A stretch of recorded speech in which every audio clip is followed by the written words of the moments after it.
Hi, welcome to my review of GAMESMASTER.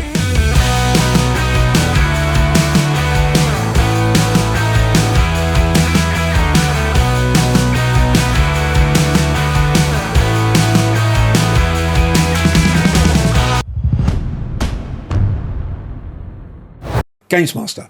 Yep, it's a game show, and it's a game show where people play video games, all for the joy and honour of winning the golden joystick. It's a show that's kind of built around the whole gaming community. Trevor Mcdonald, Sir Trevor Mcdonald, takes over from Sir Patrick Moore and is the GAMESMASTER, a rather weirdly deformed head that interviews the contestants. The show is mainly presented by Rob Florence, who's a lovely Scottish guy. He takes on the role that was originally Dominic Diamond's. Dominic Diamond is now running streams on Twitch since lockdown, but he's a journalist and broadcaster, and he's also Scottish. Frankie Ward is one of the commentators. Frankie is well known to anybody who follows esports as a presenter and MC at esports events, and she's also a journalist and been writing about esports and gaming for quite some time. And then there's Ty Logan, who's a comedian who I presume is also a gamer. I don't know him, but Ty does a lot of interviews in and around the audience. When GAMESMASTER first came out in 1992, nobody really wanted to watch anybody play a computer game. We didn't want to kind of look over their shoulder down the pub as somebody played Space Invaders. We wanted to have a go ourselves because it was all so new and so wonderful. How that's changed in that now my girls and countless of other kids and adults all over the world are glued to streams of other people playing games. But here's the playing computer games. But here's the thing I think that's different, and why for me GAMESMASTER doesn't quite work as well as perhaps it could do. It's very, very true to the original 1992 format in that a contestant will come on, they'll have a little interview, Sir Trevor will set them up, and then they'll go and play their game. But unlike every single stream, all the Sidemen streams, all the streams of groups of playing computer games, nobody vocalises.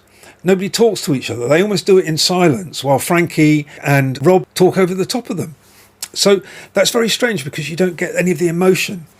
Two girls were playing who were partners, and they didn't even talk to each other. What they did, you could see them talk, but it was kind of half whispered. They were getting mullered by the AI bots, and one would have thought they would have reacted to that because they didn't come out of it very well.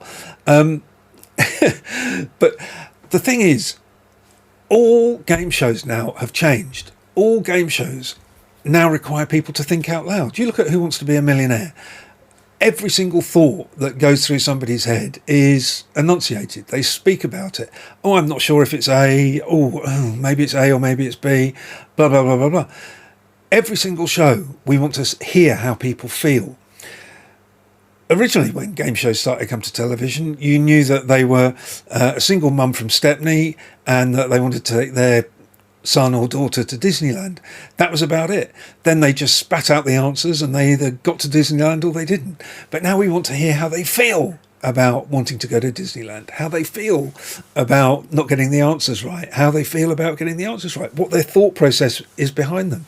On reality shows, and particularly the racing ones where people go racing around the world, they're always paired up because you can't just watch people think. They have to speak to each other. They have to say, which way are we going to go? Oh, I don't know. Maybe we'll go this way. Maybe we'll go that way. They have to have an argument about it, a disagreement.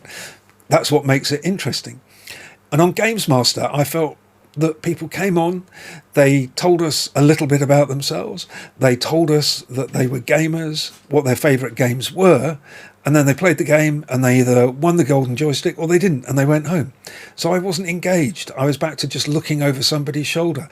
If you watch a Sidemen video of them playing GTA or any of those kind of games, the squealing drives me around the twist, but the emotion that goes into that, or even when they play Call of Duty, there's a whole go left a bit, go right a bit, hang back a little bit. You know, there's the whole thing that kind of plays out. GamesMaster doesn't have any of that. They just come on, play the game and go home. And to be honest, I think it's a lesser program because of it. So my advice to those lovely producers who are making a really good remake and a reboot is get those contestants talking to each other, get them thinking out loud, getting us hearing their thoughts as they win, lose, draw, do well, do badly, make fools of themselves, whatever it happens to be. GamesMaster, probably a 5 out of 10.